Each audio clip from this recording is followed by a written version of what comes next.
Debout avec nos Bibles en main, nous allons les ouvrir dans Exode chapitre 17 et nous allons lire à compter du premier verset jusqu'au verset 7e.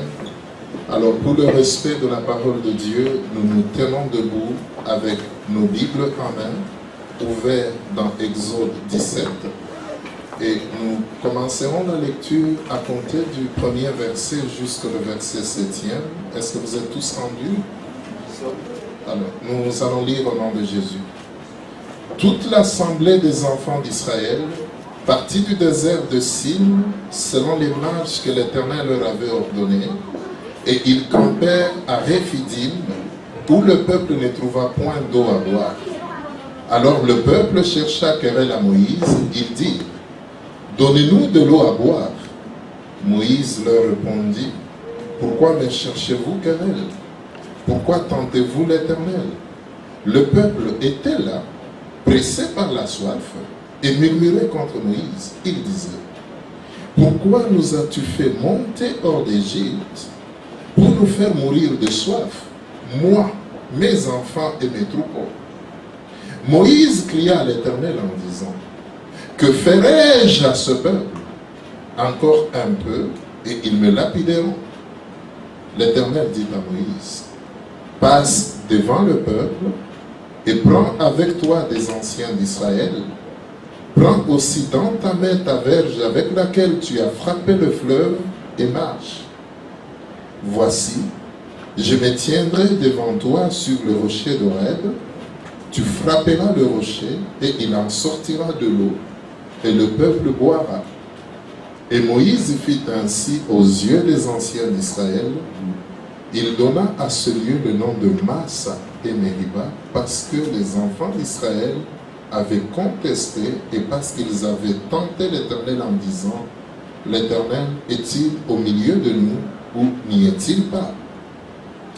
On met un petit doigt là-bas et puis nous allons aller dans Nombre 33.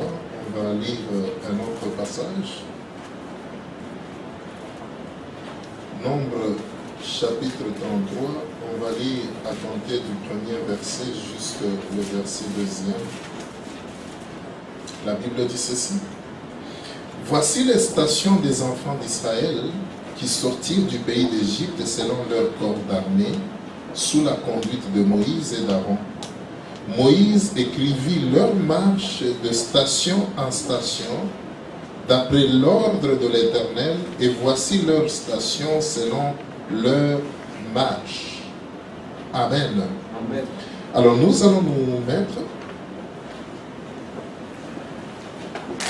Je voudrais intituler le message de ce matin le 10e campement.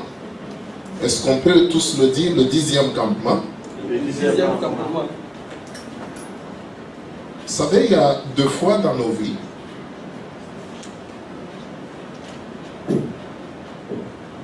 vous êtes en train de faire la volonté de Dieu. Vous priez, vous donnez votre dîme, vous êtes en train de jeûner, vous êtes en train de marcher dans la crainte du Seigneur, mais à un moment donné, vous vivez comme un blocage et vous êtes en train de pouvoir vous poser la question de savoir c'est quoi qui se passe dans votre vie. Il y a deux fois, vous pouvez même être désespéré, comme les enfants d'Israël ici dans le désert. Alléluia. Amen. Alors l'histoire que nous venons de lire, ça nous relate la marche du peuple d'Israël dans le désert. Vous savez que le peuple d'Israël s'était retrouvé en Égypte où ils étaient captifs. Alors quand Dieu a fait sortir ce peuple-là de l'Égypte, il fallait qu'ils puissent passer par le désert pour arriver où c'est, au Canaan. Alléluia. Amen. Donc c'était une longue marche qu'ils devraient parcourir avant de pouvoir arriver sur le Jourdain. Alors c'est Dieu lui-même qui avait révélé à Moïse quel chemin il devrait emprunter. Et il y avait des arrêts aussi, là où il se devait de pouvoir s'arrêter avant de pouvoir continuer leur marche. C'est comme si vous quittez ici au niveau de Saint-Laurent et vous êtes en train d'aller au métro Snowdon. Donc, vous allez prendre le métro au niveau de la station soit Jarry, soit de Castelnau. Et avant de pouvoir se rendre jusqu'au niveau du métro Snowdon, il y a des arrêts, n'est-ce pas? Donc, on a prévu, vous allez voir les arrêts à Cadiz, vous allez voir Édouard Montpetit, vous allez voir Côte-de-Neige, jusqu'à ce que vous allez en tout cas vous y rendre. Il en était aussi des enfants d'Israël. Dieu avait prévu aussi qu'il devait y avoir des arrêts.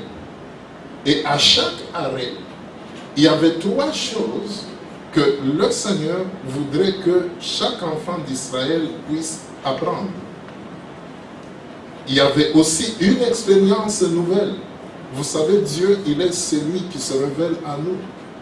Des fois, Dieu peut permettre que tu puisses passer par des situations difficiles où tu arrives à manquer l'argent, tu arrives à manquer de quoi même te nourrir, afin pour que quand toi, tu vas lever les yeux vers toi, tu sauras qu'il est Jéhovah Jireh, le Dieu qui pourvoit à nos besoins. Alléluia. Il y a par moments aussi, Dieu peut permettre que tu puisses passer par des temps où tu te retrouves aussi malade. Comment tu sauras que Dieu guérit si tu ne fais pas aussi l'expérience de guérison avec lui? Alléluia. Amen. Donc il y a des situations bien aimées dans notre vie que Dieu permet.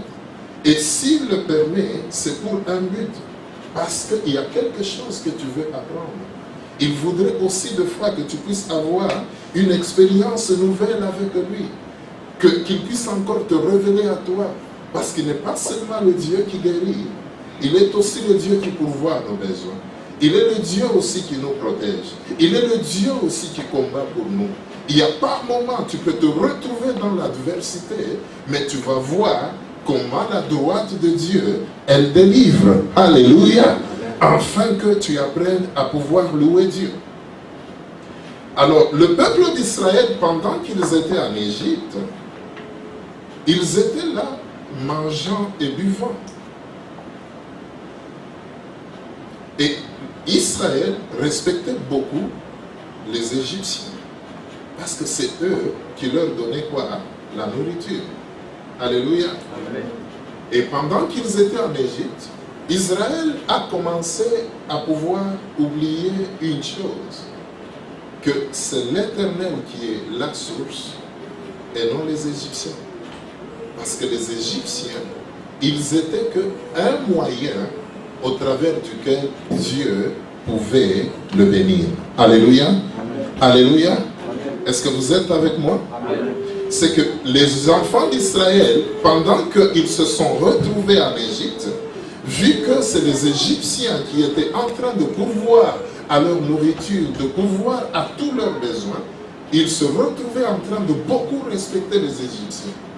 Mais ils ont oublié une chose, que ce n'est pas les Égyptiens qui est la source, mais c'est Dieu qui est la source. Parce que c'est Dieu qui est la source de toutes choses. Les Égyptiens ne sont qu'un moyen. Et je vous donne encore l'exemple, vous qui êtes ici, Dieu vous a fait grâce, vous avez un travail, vous pouvez avoir du surplus de l'argent. Et face à la pauvreté de votre famille, de temps en temps vous envoyez de l'argent, n'est-ce pas, pour leur venir en aide. Mais que jamais nos frères et nos sœurs qui sont restés en Afrique, qui ne pensent pas que c'est vous qui êtes la source. Non, c'est Dieu qui est la source. C'est-à-dire, en cas de besoin, il faut s'adresser à Dieu. Alléluia. C'est Dieu qui peut bénir, qui peut toucher le cœur de tel et tel autre pour qu'il puisse te venir en aide. Parce qu'il y avait la famine du temps de Joseph sur toute la terre. Et Dieu avait promis que ce ne soit pas le canal de Joseph qui s'était retrouvé en Égypte, que Israël puisse être épargné de la famine. Alléluia. Amen. Les Égyptiens n'étaient qu'un moyen que Dieu avait utilisé pour pouvoir bénir les enfants d'Israël, pour pouvoir les nourrir. Alléluia. Amen. Alors vous savez, Dieu c'est un Dieu jaloux. Il ne veut pas de fois que le moyen parvienne à pouvoir se glorifier sur la source. Ne prenez jamais la place de Dieu. C'est Dieu qui est la source. C'est Dieu qui pourvoit à nos besoins. Alléluia. Dieu peut toucher un tel, peut toucher à un autre pour pouvoir le bénir. Alors, c'est que Dieu cherchait à pouvoir leur faire comprendre c'est que la source n'était pas plus importante que le fleuve. Alléluia. Parce que sans la source, le fleuve va se sécher. Le fleuve va tarir. Est-ce que vous êtes d'accord avec moi? Amen. Vous êtes d'accord avec moi? Amen. Vous savez, dans la Bible, parce que nous devons connaître aussi la nature de ce Dieu que nous sommes en train de servir. Dieu nous dit ceci dans sa parole, que c'est un Dieu qui est jaloux. Parce que Dieu ne veut pas que quelqu'un puisse prendre sa place. Il est Dieu et il restera Dieu. Alléluia. Alors, à chaque fois que quelqu'un veut prendre la place de Dieu ou que quelque chose veut prendre la place de Dieu, Dieu peut susciter l'adversité dans la vie de quelqu'un. Parce qu'il nous dit dans sa parole qu'il est le Dieu qui crée la prospérité, il est aussi le Dieu qui crée l'adversité. Alléluia. Amen. Et Dieu, quand il vous fait passer par une période d'adversité, peut-être qu'il a vu quelque chose en vous. Ça peut être l'orgueil. Il veut vous dépouiller de tout orgueil. Alléluia. Amen. Il veut enlever l'orgueil parce que la Bible dit qu'il résiste aux orgueilleux et il fait droit aux humbles. Amen. Amen. Alors, il y a aussi une chose, une leçon que nous devons attirer. Vous savez, le peuple d'Israël, durant leur marche au désert, il se faisait guider par Dieu. Lorsque nous lisons la Bible, on dit que Dieu marchait lui-même au-devant d'eux. Et durant la journée, il se manifestait comme étant le Dieu de la colonne de nuée. Alléluia. Il y avait une colonne de nuée qui était en train de pouvoir marcher au-devant du peuple d'Israël. Et tout le peuple, ils avaient les yeux fixés vers cette nuée. Pourquoi la nuée? Pourquoi Dieu marchait-il au-devant de son peuple? Parce que nous voyons là, il y a encore la volonté de Dieu de pouvoir conduire ses enfants. Alléluia. C'est Dieu qui nous conduit. C'est lui qui a conduit nos pas vers ce matin en ces lieux. C'est Dieu qui nous conduit dans notre vie. C'est lui qui conduit nos pas. Vous savez, dans le psaume 23, qu'est-ce que David est en train de dire? L'Éternel est mon berger, je ne manquerai de rien. Alléluia. Amen. Parce que c'est lui qui va nous conduire vers le vert pâturage. Donc c'est l'Éternel qui nous conduit nos pas. Ainsi, quand tu te réveilles le matin, fais cette prière, demande à Dieu de pouvoir te conduire dans cette journée. Parce que Dieu connaît là où est ta bénédiction au courant de cette journée. Ce qu'il faudra que tu puisses faire pour qu'il puisse te bénir. Alléluia. Amen. Nous ne nous conduisons pas nous-mêmes. C'est Dieu qui est en train de faire quoi? De nous conduire. Amen, amen, amen. Amen. Et la nuit, Dieu, il était en train de pouvoir conduire son peuple. Et il y avait la colonne de feu. Et tout Israël avait les yeux fixés vers la colonne de feu. Alors maintenant nous allons comprendre quel était le rôle de la colonne de feu, ainsi que le rôle de la colonne de nuée. Alléluia. La colonne de nuée, vous savez que dans le désert, il fait horriblement chaud. Il fait très très chaud. Je ne sais pas s'il y a eu des gens qui ont eu à pouvoir faire l'expérience de marcher dans un désert. Le soleil est horrible. Et le sable aussi, là, vous êtes en train de pouvoir marcher, il fait très très chaud. Alléluia. Ainsi, le rôle de la colonne, pratiquement là, de nuée, c'était pour que, face aux rayons du soleil, Dieu puisse les protéger. Alléluia. Amen. Il était comme une couverture pour eux, afin que Israël puisse marcher parce qu'ils avaient besoin de la fraîcheur. Et Dieu assurait leur fraîcheur. Dieu les protégeait des rayons du soleil. Vous savez aussi qu'au niveau du désert, il y a beaucoup de serpents venimeux. Alléluia. Il y a beaucoup de serpents venimeux. Ainsi, tout le temps que Israël était en train de pouvoir obéir à Dieu, il marchait dans le désert. Il ne pouvait pas être piqué par les serpents, ni moins par les scorpions, parce que Dieu le protégeait. Mais dès lors que Israël avait commencé à pouvoir murmurer et commencé à pouvoir pécher contre Dieu, je vais vous dire exactement c'est quoi qui se passe pendant ce temps-là. Parce que lorsque tu pêches, tu es en train de pouvoir témoigner de Dieu. Alléluia. Supposons que j'ai avec moi un parapluie ou un parasoleil. Alors je suis en train de marcher, il est en train de pouvoir pleuvoir. Alléluia. Alors tu viens, tu t'avances vers moi et tu t'abrites sous le parapluie. C'est que tant que tu es sous le parapluie, tu ne vas pas être mouillé par la pluie. Alléluia. Amen. Tant que tu demeures sous le parapluie, tu es protégé. Mais supposons que moi je pars à droite et que toi tu vas à gauche, c'est-à-dire qu'on n'est plus dans la même direction. Tu ne vas plus bénéficier maintenant de la protection. Alléluia. Amen. Et c'est ce qui s'est passé dans le désert. Dès lors que le peuple a commencé à pouvoir murmurer contre Dieu, ils ont commencé à pouvoir pécher, la couverture qui était sur eux est sortie.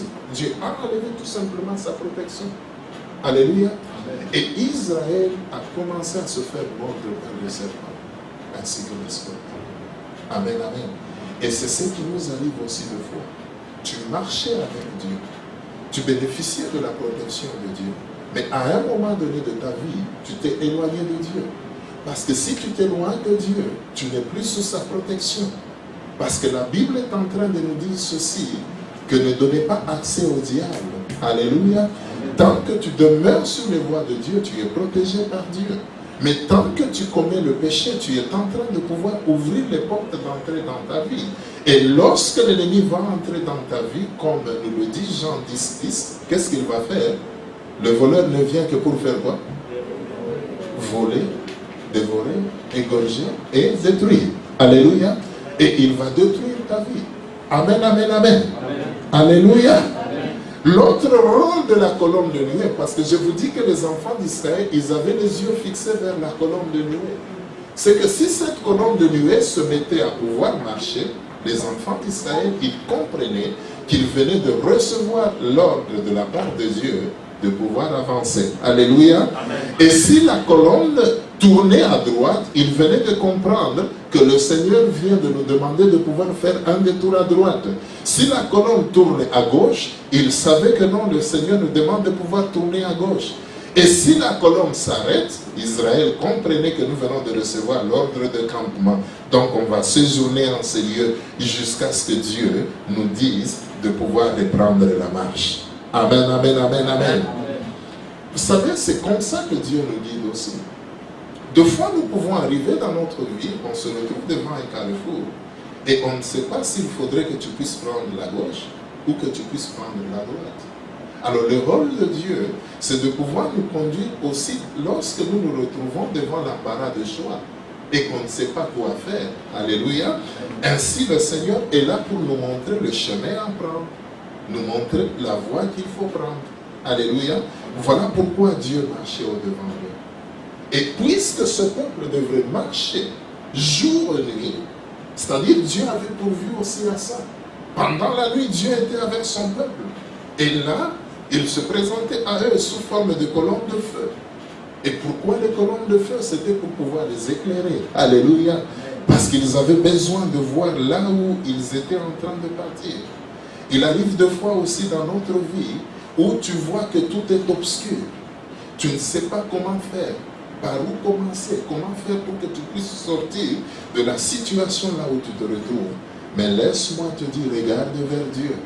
David dit, moi je leverai mes yeux vers la montagne, d'où me viendra le secours. Alléluia. Quand tout devient obscur dans ta vie, entre en prière. Élève les yeux vers Dieu et demande à Dieu de pouvoir t'éclairer. Demande à Dieu de pouvoir te faire sortir de la situation dans laquelle tu te trouves. Amen, amen, amen. Alléluia. Alors, autre chose aussi, parce que je vous ai parlé des arrêts, je vous ai parlé de stationnement aussi. Donc, pendant leur marche, le peuple d'Israël, ils étaient en train de recevoir deux ordres. Il y avait soit l'ordre de campement, c'est-à-dire pour rester sur la place là où ils sont, ou bien l'ordre de faire quoi? De marcher. Amen, amen. Amen. Alors quand nous regardons dans Exode 17, là où on a lu, la Bible dit ceci: toute l'assemblée des enfants d'Israël partit du désert de Sin, selon les marches que l'Éternel leur avait ordonnées. Et ils campèrent à Rephidim où le peuple ne trouva point à boire. Alléluia. Donc il recevait deux sortes d'ordres, soit l'ordre de pouvoir partir ou l'ordre de camper, l'ordre de marche ou l'ordre de camper. Maintenant, voici que pendant qu'ils étaient en train de marcher, Dieu leur a donné l'ordre de faire quoi? De pouvoir s'arrêter.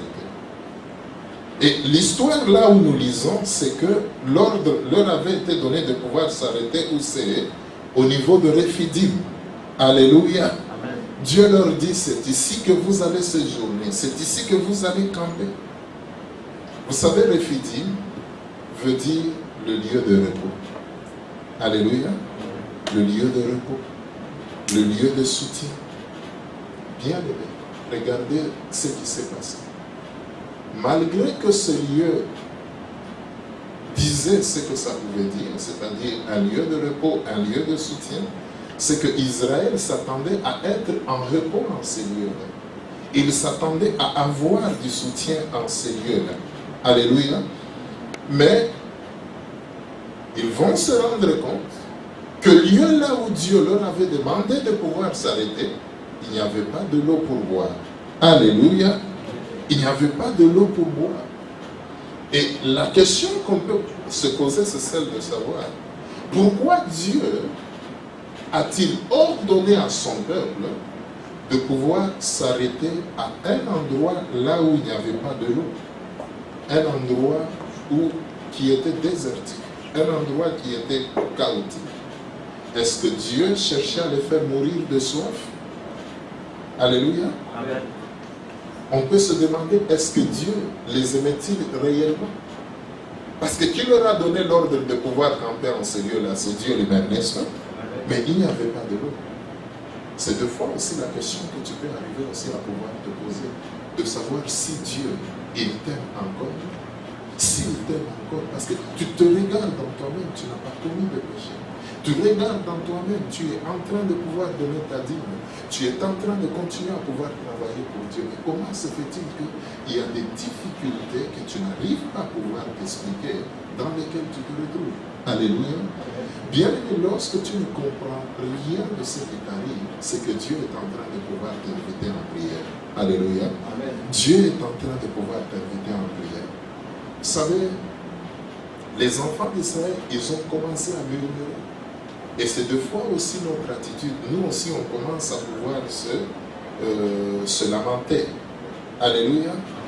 Alors, vous devez savoir que les épreuves de foi que Dieu permet dans notre vie, c'est que Dieu permet que tu passes par cette épreuve parce qu'il veut te révéler quelque chose. Il veut te révéler encore une autre dimension. Il veut te faire entrer encore dans une autre dimension. Je me rappelle, lorsque nous tous, on a eu à pouvoir se convertir au Seigneur, deux fois, tu as un problème, tu arrives à pouvoir prier, on voyait la solution comme ça. Amen. Tu vas voir que plus tu es en train de pouvoir monter avec Dieu, plus les épreuves, le niveau des épreuves, le degré des épreuves augmente aussi. Parce que si tu veux passer dans une classe supérieure, la matière de la première année secondaire, ce n'est pas la matière de deuxième secondaire. Hein? Le maths de deuxième, ce n'est pas comme le maths de quatrième. Ce n'est pas comme le maths de cinquième. Donc c'est rendu plus difficile. Il en est de même aussi des épreuves. Mais laisse-moi vous dire, continuez à faire confiance à Dieu. Alléluia. Continuez à faire confiance en Dieu. Il va vous faire sortir de telle détresse. Mais lui, demandez-lui tout simplement, Seigneur, quelle est la leçon que tu aimerais que je puisse tirer de la situation que je suis en train de traverser? Alléluia. Quelle est l'expérience nouvelle, Seigneur, que tu aimerais que moi je puisse apprendre? Parce que vous devez savoir que derrière chaque épreuve, il y a une nouvelle révélation que Dieu veut te donner. Alléluia. Parce que vous savez, les indicateurs ont démontré que 80% des personnes qui sont assises au niveau de l'Assemblée le sont par le témoignage personnel. Les apôtres pouvaient dire que ce que nous avons vu, ce que nous avons entendu, c'est ce que nous vous annonçons. Comment est-ce que tu vas parler à un païen que l'Éternel est bon si tu n'as pas encore goûté toi-même à la bonté de l'Éternel? Comment peux-tu aller évangéliser pour dire aux autres que Dieu guérit si toi, tu n'as pas encore vu la main qui guérit dans ta vie? Alléluia. Amen. Alléluia. Amen. Dieu permet les épreuves pour que ça puisse arriver au-devant de nous, pour que nous puissions avoir la révélation de qui il est. Ce n'est pas parce que l'Éternel ne t'aime pas, mais il t'aime. Alléluia. Il t'aime. On dit qu'il aime bien, il châtie aussi bien. Il y a des choses que l'Éternel peut permettre dans ta vie. Regardez ce qui s'est passé avec Job. Lui, le diable, il était là en train de se promener, non? Il y avait une réunion au ciel. Il est aussi entré dans cette rencontre. Et qui avait commencé maintenant la conversation sur Job? C'était Satan ou c'était Dieu? C'était Dieu lui-même. Il dit, hey, Satan, tu viens d'où? Non, je viens de me promener de toute la terre. Est-ce que as-tu remarqué mon fils Job? As-tu vu en tout cas comment est-ce qu'il est en train de me servir? Et le diable lui dira, oui, je l'ai vu comment il te sert, mais je sais pourquoi. On dit, mais pourquoi? On dit, c'est parce que tu l'as béni. C'est parce que tu l'as beaucoup béni, c'est parce que tu le protèges, que Dieu est en train de t'adonner, de te servir de la manière dont il est en train de le faire. Et Dieu lui dira, non, je vais te lancer un défi. Je te donne l'autorisation de pouvoir toucher à ces biens. Et là encore, laisse-moi vous dire, le diable ne peut pas te toucher, à moins que Dieu lui-même puisse lui donner l'autorisation. Alléluia. Amen. Dieu lui dira, non, je te donne l'autorisation, tu peux en tout cas le toucher. Alléluia. Mais il y a une limite que tu ne peux pas atteindre. Tu ne peux pas lui ôter la vie. Alléluia. Amen. Dès lors que Satan a eu l'autorisation de la part de Dieu, il s'est passé combien de temps pour qu'il puisse détruire les possessions des gens? Des fractions de secondes. Ces enfants, ils étaient quelque part là en train de pouvoir fêter. Ils vont venir là et puis ils vont annoncer à son... On viendra annoncer à Job que tes enfants, ils étaient là en train de pouvoir fêter et manger. Il y a un feu qui est sorti et qui s'est abattu en tout cas sous la maison. Ils sont tous décédés. Il y a une autre personne qui venait lui apporter la nouvelle. Il lui dit, mais on était en train de pouvoir perdre tes troupeaux là. Il y a un malheur qui est arrivé. Tu as perdu en tout cas tous tes bétails. Alléluia. Donc c'est arrivé comme ça la coup sur coup. Laisse-moi vous dire qu'il y a certaines situations que Dieu permet. Ce n'est pas qu'il a l'intention de vous tuer ou l'intention de vous faire souffrir, mais c'est tout simplement qu'il veut vous former pour que vous puissiez devenir un adorateur. Alléluia. Savez-vous, quelqu'un qui adore Dieu, c'est quelqu'un qui est passé par les épreuves de sa vie et qui a vu ce que Dieu est capable de pouvoir faire, qui a vu la main de Dieu. Tu vas commencer à pouvoir louer Dieu pour tous les hauts faits qu'il a fait pour toi. Vous savez, lorsque nous venons à l'église, on vient pour louanger Dieu, pour pouvoir le louer pour tous les hauts faits qu'il a fait dans le temps passé, ce qu'il est en train de faire actuellement et ce qu'il va faire dans le temps à venir. Amen, amen, amen, amen. Alors, en tant qu'enfant de Dieu, il y a quelque chose que Dieu ne veut pas, que nous puissions commencer à pouvoir murmurer. Alléluia.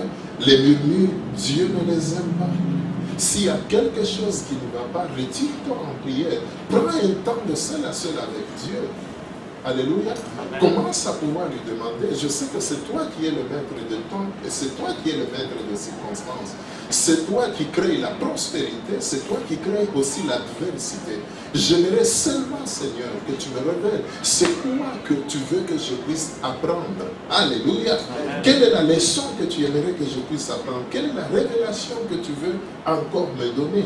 J'aimerais savoir qui tu es. Et c'est à ce moment-là que Dieu va se révéler dans ta vie. Amen, amen, amen. Amen. Alors, au verset 2, nous voyons ici, la Bible dit, alors le peuple chercha querelle à Moïse.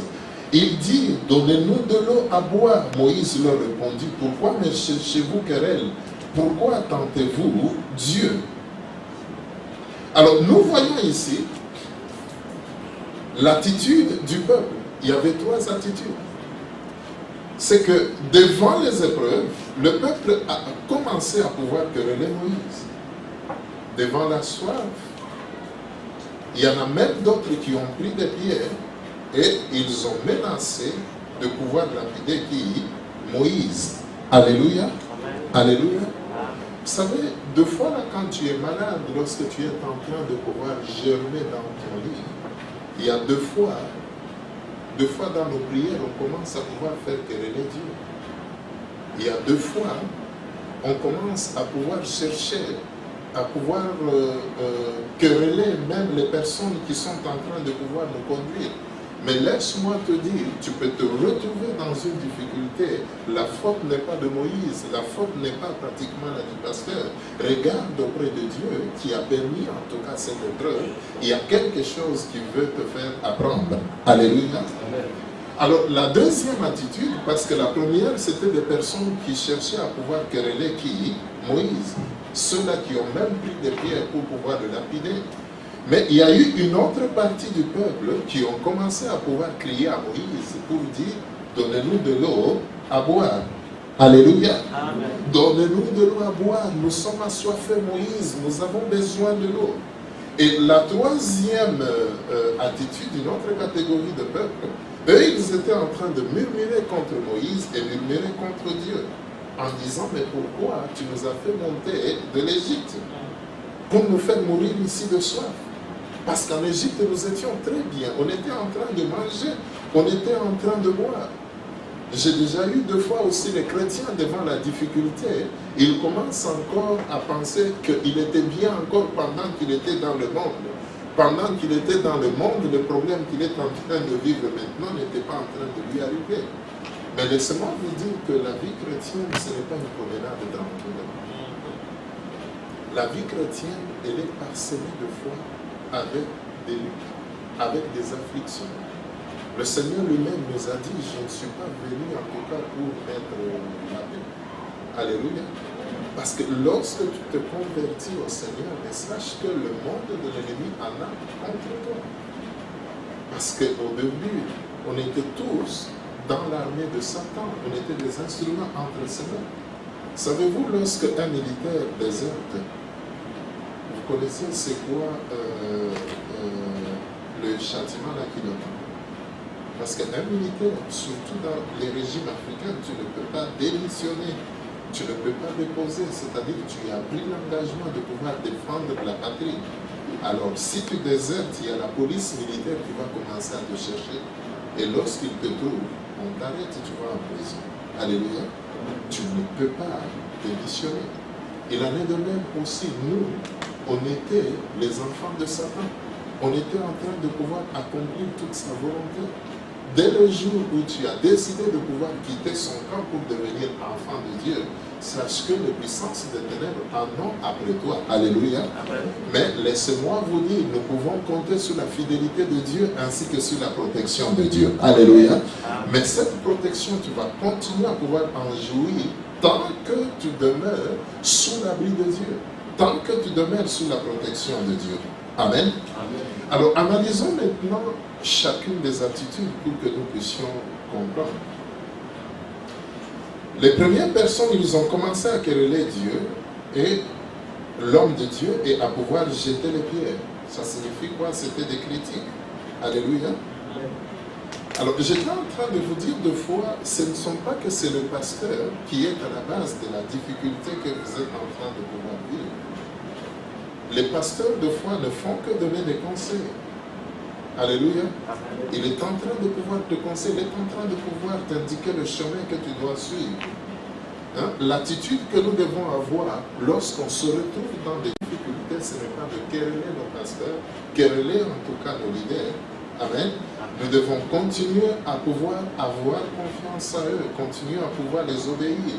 Parce que le problème, ce n'est pas l'homme de Dieu, mais le problème, c'est qui? C'est le diable. Alléluia. Amen. Qui cherche à pouvoir vous décourager. Amen. Amen. Parce que ce que le diable cherche, c'est pouvoir te décourager. Pour que tu ne puisses croire, tu ne puisses plus croire à la prière. Tu dis non, je prie, ça ne change pas. Alors le diable cherche à pouvoir t'éloigner de la vie de prière. Cherche à pouvoir te distraire. Parce que le diable a peur de quelqu'un qui est en train de prier. Parce que lorsque tu es en train de prier, tu es en communion avec Dieu, tu es en communication avec Dieu. Tu es en train de demander l'intervention de Dieu, la faveur de Dieu. Alléluia. Amen. Alors le diable va chercher à pouvoir te distraire, va chercher à pouvoir te décourager.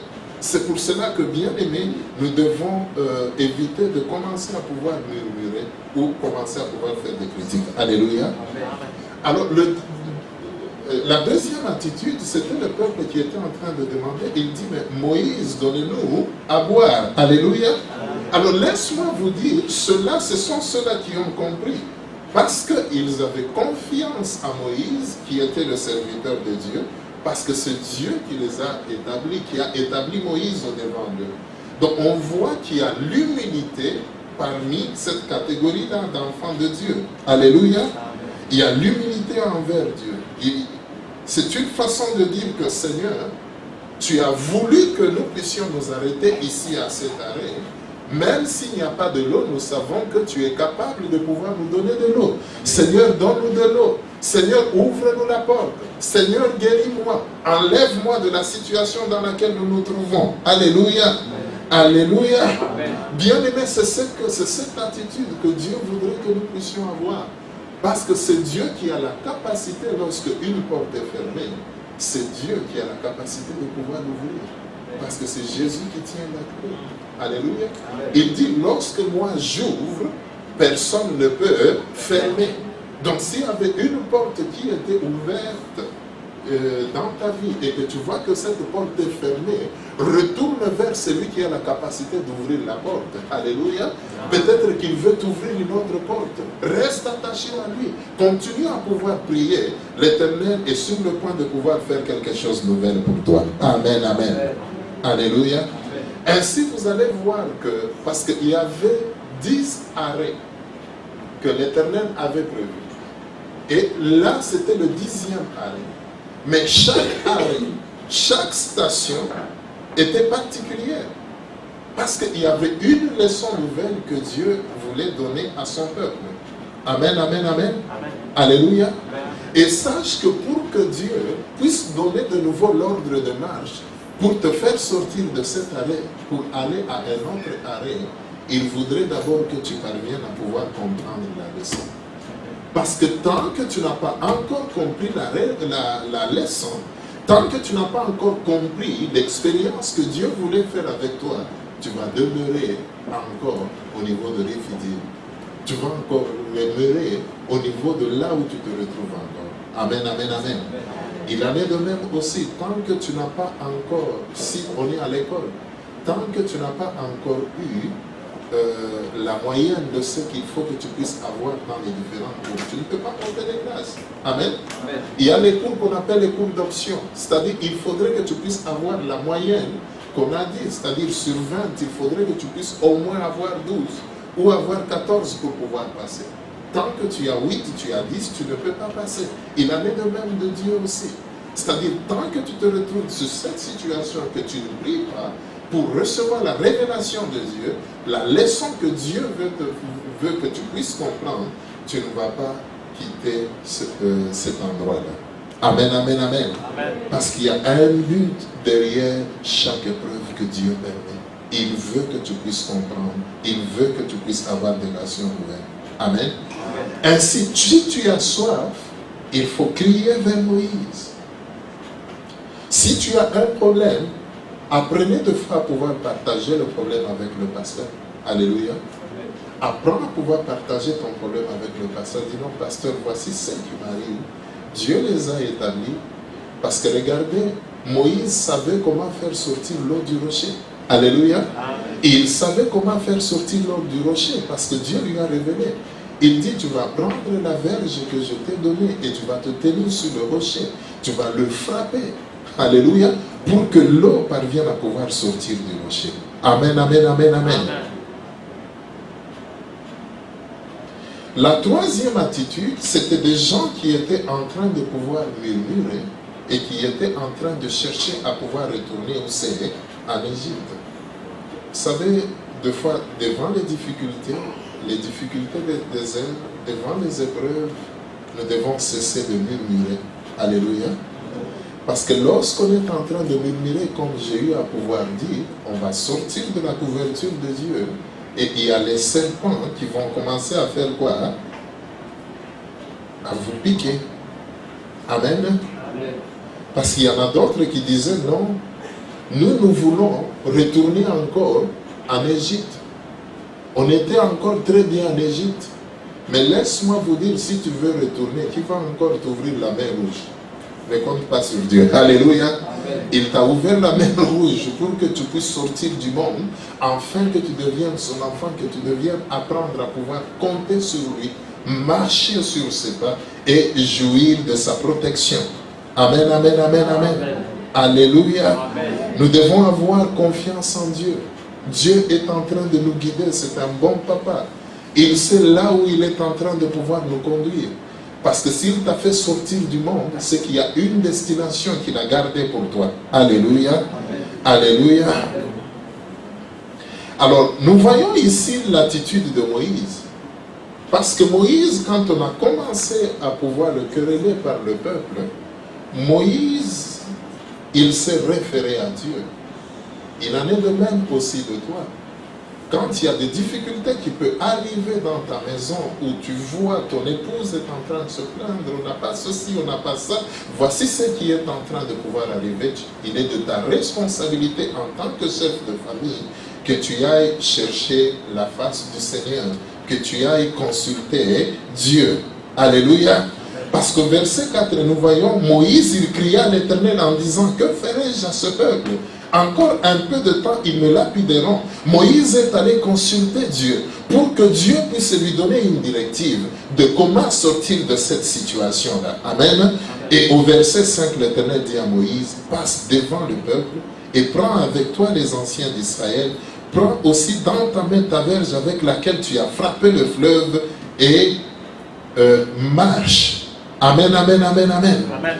Donc tu devras prendre l'initiative de chercher la face du Seigneur. Tu devras prendre l'initiative d'aller consulter Dieu pour que Dieu puisse te donner la révélation de ce qu'il convient de pouvoir faire. Parce que nous avons notre part c'est de pouvoir prier.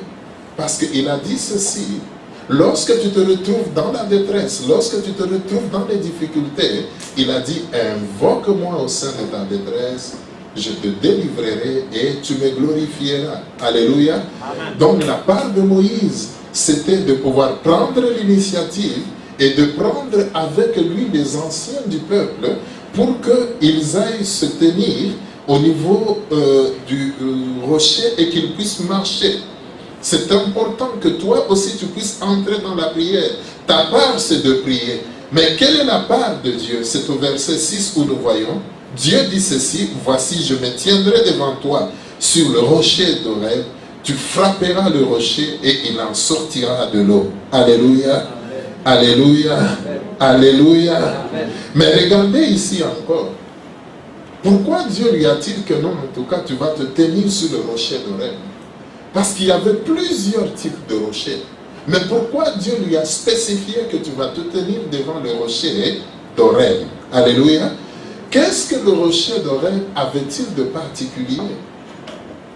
C'est parce qu'il y avait une source d'eau vive auprès du rocher. Et que symbolise le rocher? Le rocher ne symbolise rien d'autre que notre Seigneur Jésus-Christ. Alléluia. Amen. Alléluia. C'est-à-dire, lorsque tu te retrouves dans les difficultés, il faudrait que tu puisses te tenir devant Jésus. Que tu puisses prier. Il y a de l'eau vive qui est dans le Jésus. Il a dit, venez à moi, vous tous qui avez soif. Alléluia. Amen. Venez à moi. Et le Seigneur nous lance cette invitation. Venez à moi, vous tous qui êtes chargés et fatigués. Je vous donnerai le repos. Parce que notre réfidime, c'est Jésus-Christ. C'est lui qui donne le repos. C'est lui qui va te soutenir. C'est lui qui peut résoudre tous tes problèmes, bien-aimés. Cherche à pouvoir jeter des regards inquiets, comme si tu ne comprenais pas ce qui est en train de t'arriver. Parce que tu devras savoir que toutes les difficultés de foi qui peuvent arriver dans ta vie, Dieu peut les permettre. Mais il veut que tu puisses entrer en prière. Des fois, il t'invite parce qu'il veut te parler. Il veut te révéler quelque chose. Il veut te donner des directives nouvelles. Alléluia. C'est Dieu qui conduit nos pas. Quand une porte est fermée dans ta vie, regarde à Jésus. Alléluia. Venez à moi, vous tous qui avez soif. Venez à moi, vous tous qui êtes fatigués. Venez à moi, vous tous qui avez vos fardeaux. Parce que nous savons qu'à Rephidim, c'est le lieu de miracle. Alléluia. où Dieu va monter sur le rocher, Dieu va monter sur ton problème et la solution va jaillir. Amen, amen. Alors nous allons nous tenir debout parce que tu devras savoir que le Dieu dans lequel tu es venu ce matin, c'est un Dieu qui est puissant. Alléluia. C'est lui qui est notre soutien dans notre marche. Peut-être que tu es aussi en train de pouvoir passer par des moments difficiles. Tu es en train de pouvoir passer par des épreuves. Peut-être que tu te retrouves aussi dans le désert. Mais laisse-moi te dire que dans le désert, les enfants d'Israël ne sont pas morts, mais ils sont parvenus à pouvoir arriver à Canaan. Alléluia. Dis-toi aussi que tu n'es qu'en train de traverser dans le désert. Dis, je suis en train de traverser dans le désert. Le désert n'est pas ma destination. C'est Canaan qui est ma destination. Je suis en train de traverser. Dieu va me faire traverser le désert. Il va m'aider à passer à travers tous les problèmes que je suis en train de vivre. Alors élève ta voix et commence à pouvoir prier Dieu. Peut-être que tu es en train de passer par des moments difficiles. Tu es en train de passer par le désert. Moi, je ne connais pas ton désert. Mais tout simplement, Dieu, ce matin, il a une parole d'encouragement pour toi. Dieu veut te réconforter. Toi qui es le cœur qui est abattu. Toi dont les mains se sont fatiguées dans la prière, le Seigneur voudrait te fortifier afin que tu puisses prier. Parce qu'il veut que tu puisses demeurer à Rephidim, parce que c'est là où il y a le repos. C'est là où il y a le repos. S'il manque de paix, c'est lui qui va te donner la paix. Oh bien-aimé, si tu es malade, sache qu'au niveau de Rephidim, il va te guérir. Il va te guérir. S'il te manque de l'argent, sache qu'il va pourvoir à tes besoins. Tu devras savoir une chose, que c'est Dieu qui pourvoit à nos besoins. À Rephidim, il y a beaucoup d'eau pour qu'il puisse étancher ta soif. Oh bien-aimé, le Seigneur voudrait que tu puisses avoir le témoignage. Prie, regarde vers Dieu. Demande-lui de pouvoir te soutenir. Demande-lui qu'il puisse te fortifier. Parce que tu es devenu faible au niveau de ta foi. Tu as baissé les mains dans la prière. Oh, demande à Dieu de pouvoir t'aider. Demande à Dieu de pouvoir t'aider. Parce que c'est lui qui détient la clé. Il détient la clé de la porte qui s'est fermée dans ta vie. C'est Jésus qui est capable de pouvoir t'ouvrir la porte. Parce que c'est lui qui est la porte. C'est lui qui détient les clés. Lève tes yeux vers lui. Lève les yeux vers le Seigneur. Dis au Seigneur, ce message est pour moi, Seigneur. Parce que je suis en train de traverser une situation difficile de ma vie. Je décide de lever mes yeux vers toi, Seigneur. Il dit, je ne jeterai pas dehors tous ceux-là qui viennent vers moi. Oh, tu es venu devant Dieu ce matin. Alors prends le temps de te décharger de ton fardeau. Demande le secours auprès du Seigneur. Fais comme une partie du peuple d'Israël. Ils ont commencé à demander à Moïse de l'eau. Demande aussi à Dieu qu'il puisse te donner de l'eau, qu'il puisse étancher ta soif, qu'il puisse te donner la solution à ton problème. Demande à Dieu qu'il vienne t'aider dans cette situation que tu es en train de traverser. Demande à Dieu du soutien. Demande à Dieu de l'aide. Il est notre Dieu. Il nous aime. Il veut nous faire du bien. Il veut que tu puisses être dans la paix. Il veut que tu puisses être dans la joie. Demande le secours à Dieu. Demandons l'intervention à Dieu. Il est là ce matin. Il veut t'aider. Il veut te bénir. Il veut te décharger. Il veut te décharger. Présente ton fardeau à Jésus. Présente ton fardeau à Jésus. Avance avec assurance devant de son trône. Demande son aide. Demande son secours. Au nom de Jésus. Alléluia. Alléluia. Nous allons élever nos mains. Nous élevons nos mains vers toi, ô Adonai. Nous élevons nos mains vers toi, El Shaddai.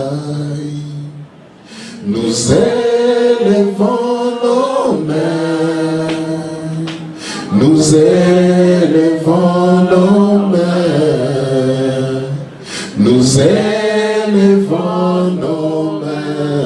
vers toi. Nous élevons nos mains vers toi, Adonai. Nous élevons nos mains vers toi, El Shaddai. Nous élevons nos mains vers lui en signe d'abandon. Élevons nos mains. Abandonne-toi entre les mains de Dieu. Élevons nos mains vers toi. Nous élevons nos mains vers toi, Jéhovah Jireh. Nous élevons nos mains vers toi, Adonai. Nous élevons nos mains, nous élevons nos mains, nous élevons nos mains vers toi. Père, je voudrais te présenter ton peuple qui ont les mains élevées vers toi, Seigneur, parce qu'il s'attend à ton secours, Seigneur. Je t'invite pour que tu puisses secourir tout un chacun de nous, Seigneur éternel. Ces mains levées, c'est le signe d'abandon que c'est toi, Père éternel et tout-puissant, qui est à même de pouvoir nous décharger de nos fardeaux. C'est toi qui est à même de pouvoir étancher notre soif. C'est toi qui est à même, Seigneur éternel, de résoudre le problème que nous avons, Seigneur. Car nos mains que nous élevons vers toi, Seigneur, avec les yeux que nous levons vers toi, Seigneur, parce que nous nous attendons à ton secours. Nous savons que le secours nous viendra de ta montagne sainte, Seigneur. Je te prie, Père éternel et mon Dieu, Papa, que tu puisses étendre ta droite et que tu puisses délivrer ton peuple, Seigneur éternel et mon Dieu, des difficultés, des problèmes dans lesquels il se trouve, Seigneur éternel. Et dans ta droite, Seigneur, nous avons besoin que ta droite soit étendue dans la vie de tout un chacun de Seigneur. Que ceux-là qui sont malades, Jéhovah Rapha, je prie pour que ta droite puisse le guérir en ce moment au nom de Jésus. Que ceux-là qui manquent la paix, Jéhovah Shalom, je prie que ta droite puisse leur donner la paix, Seigneur, au nom de Jésus. Je prie, Père éternel et tout-puissant, Papa, pour que tu puisses toucher tout un chacun de Seigneur. Touche tout un chacun de ce matin, Seigneur éternel et mon Dieu, Papa. Tu connais le problème de tout un chacun de Seigneur. Je prie pour que tu puisses leur donner le repos, Seigneur. Car aujourd'hui, Seigneur, nous nous tenons, Seigneur, devant le Rephidim.